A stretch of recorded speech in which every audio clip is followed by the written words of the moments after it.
ভারতীয় জাতীয় কংগ্রেসের ডাকে নিলামবাজার এপিডিসিএল কার্যালয়ে ধর্ণা কার্যসূচি পালন করা হয়। এই আন্দোলনে মহিলা কংগ্রেস, যুব কংগ্রেস সংগঠনের সকলে উপস্থিত ছিলেন। হাতে হাতে প্লেকার্ড নিয়ে মুখ্যমন্ত্রী মুর্দাবাদ, বিজেপি সরকার মুর্দাবাদ ধ্বনি দিয়ে আকাশ পাতাল মুখরিত করে তোলেন। জাতীয় সড়ক পরিক্রমা করে প্রথমে বিদ্যুৎ কার্যালয়ের সামনে ধর্নায় বসেন এবং জাতীয় সড়ক অবরোধ করে রাখেন।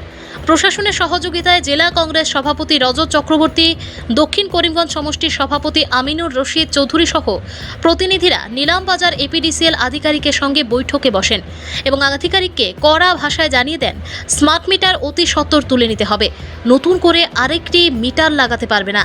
অনতিবিলম্বে স্মার্ট মিটার তুলে না নিলে গণতান্ত্রিক পদ্ধতিতে বৃহত্তর আন্দোলনের হুঁশিয়ারি দেন প্রতিনিধিরা। Bureau report, Assam prime network. ধর্ণা কার্যসূচি যেটা আজকে দক্ষিণ করিমগঞ্জ ব্লক কংগ্রেসের নেতৃত্বে, জেলা কংগ্রেসের নেতৃত্বে, যুব কংগ্রেস এবং কংগ্রেসের সমস্ত শাখা সংগঠনের নেতৃত্বে যেটা ধর্ণা কার্যসূচি পালন করা হলো, আমাদের মাননীয় সভাপতি আসাম প্রদেশ কংগ্রেসের ভূপেন বরার নির্দেশে বন্ধুগণ সমস্ত আসামে এই স্মার্ট মিটারের বিরুদ্ধে কংগ্রেস আন্দোলনে নেমেছে।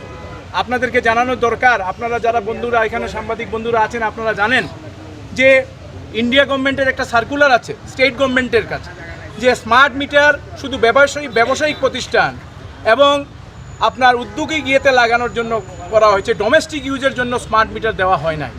কিন্তু আসামে তার পরিবর্তন দেখতে পাচ্ছি। ভারতবর্ষের কোনো রাজ্যে স্মার্ট মিটার কোনো ডোমেস্টিক লোকজনের বাড়িঘরে লাগানো হচ্ছে না, শুধু আসামে হচ্ছে। এবং এটা এই জন্য হচ্ছে যে জনগণ থেকে টাকা লুণ্ঠন করার যে আসাম সরকার যে পদ্ধতি নিয়েছে, স্মার্ট লুণ্ঠন যাকে বলা হয়, তার প্রতিবাদে আজকে কংগ্রেস এখানে রাস্তায় নেমেছে। আমরা আজকে নিলামবাজারের অফিস এপিডিসিএলসের যিনি এখানে হেড আছেন, ওনার সঙ্গে কথা হয়েছে। অগণতান্ত্রিক পদ্ধতিতে স্মার্ট মিটার লাগিয়ে জনগণের পকেট কাটার যে সিদ্ধান্ত গ্রহণ করেছেন বর্তমান রাজ্য সরকার, তার বিরুদ্ধে আমরা সমগ্র রাজ্যে আন্দোলন ইতিমধ্যে গড়ে তুলেছি। আপনারা জানেন যে দীর্ঘদিন থেকে স্মার্ট মিটার লাগিয়ে সমগ্র বরাক উপত্যকা থেকে শুরু করে ব্রহ্মপুত্র উপত্যকার সমগ্র রাজ্যে এই আমরা জানি ডাকাতি রাত্রিবেলা হয়, কিন্তু দিনের বেলা অফিসিয়ালি এপিডিসিএলকে আসাম সরকার ডাকাতির পন্থা অবলম্বন করেছেন।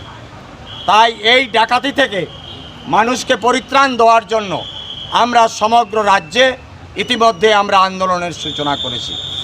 আমরা কিছুদিন আগে বদরপুরে আমাদের আন্দোলন হয়েছে, হাইলাকান্দি এবং করিমগঞ্জের দায়িত্বে যিনি ছিলেন তাকে আমরা জানিয়ে দিয়েছি।